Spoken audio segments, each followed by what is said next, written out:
What makes a great leader today?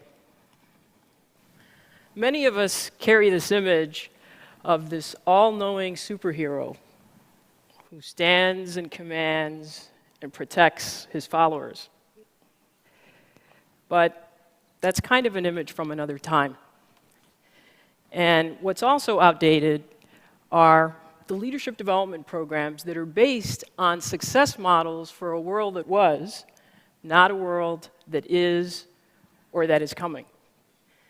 We conducted a study of 4,000 companies, and we asked them, let's see the effectiveness of your leadership development programs. 58% of the companies cited significant talent gaps for critical leadership roles. That means that despite corporate training programs, off-sites, assessments, coaching, all of these things, more than half of the companies had failed to grow enough great leaders. You may be asking yourself, is my company helping me to prepare to be a great 21st century leader? The odds are probably not. Now, I've spent 25 years of my professional life observing what makes great leaders. I've worked inside Fortune 500 companies, I've advised over 200 CEOs, and I've cultivated more leadership pipelines than you can imagine. But a few years ago, I noticed a disturbing trend in leadership preparation. I noticed that despite all the efforts, there were familiar stories that kept resurfacing about individuals. One story was about Chris, a high-potential superstar leader who moves to a new unit and fails, destroying unrecoverable value. And then there were stories like Sydney, the CEO, who's so frustrated because her company is cited as best company for leaders, but only one of the top 50 leaders is equipped to lead their crucial initiatives. And then there were stories like the senior leadership team of a once thriving business that, surprised by a market shift, finds itself having to force the company to reduce its size in half or go out of business. Now, these recurring stories cause me to ask two questions. Why are the leadership gaps widening when there's so much more investment in leadership development? And what are the great leaders doing distinctly different to thrive and grow? One of the things that I did is I was so consumed by these questions and also frustrated by those stories that I left my job so that I could study this full time.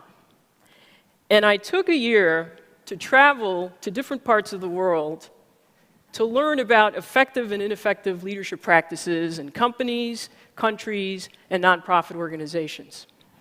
And so I did things like travel to South Africa, where I had an opportunity to understand how Nelson Mandela was ahead of his time in anticipating and navigating his political, social, and economic context. I also met a number of nonprofit leaders who, despite very limited financial resources, were making a huge impact in the world, often bringing together seeming adversaries. And I spent countless hours in presidential libraries trying to understand how the environment had shaped the leaders, the moves that they made, and then the impact of those moves beyond their tenure. And then when I returned to work full-time in this role, I joined with wonderful colleagues who were also interested in these questions. Now, from all this, I distilled the characteristics of leaders who are thriving and what they do differently, and then I also distilled the preparation practices that enable people to grow to their potential. I want to share some of this with you now. In a 21st century world, which is more global, digitally enabled, and transparent, with faster speeds of information flow and innovation, and where nothing big gets done without some kind of a complex matrix, relying on traditional development practices will stunt your growth as a leader. In fact, Traditional assessments like narrow 360 surveys or outdated performance criteria will give you false positives, lulling you into thinking that you are more prepared than you really are.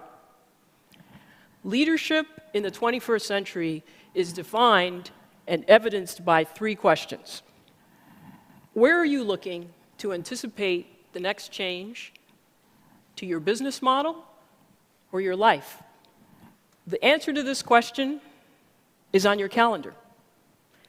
Who are you spending time with? On what topics? Where are you traveling? What are you reading? And then how are you distilling this into understanding potential discontinuities? And then making a decision to do something right now so that you're prepared and ready.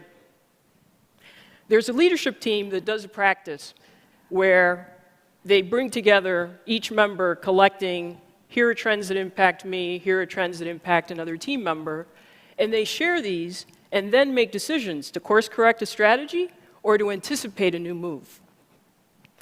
Great leaders are not head down, they see around corners, shaping their future, not just reacting to it. The second question is, what is the diversity measure of your personal and professional stakeholder network?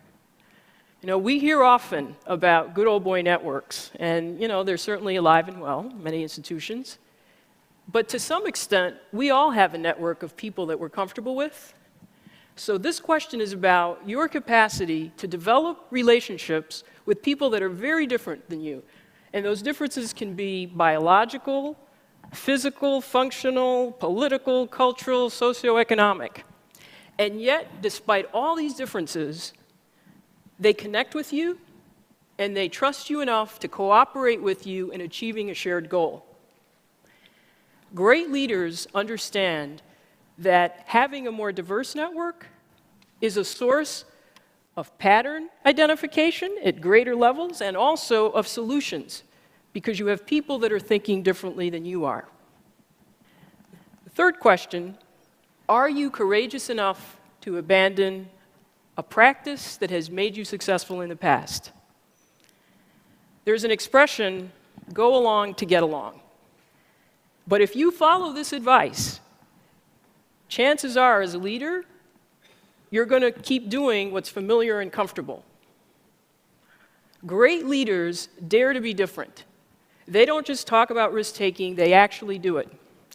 And one of the leaders shared with me the fact that the most impactful development comes when you are able to build the emotional stamina to withstand people telling you that your new idea is naive or reckless or just plain stupid.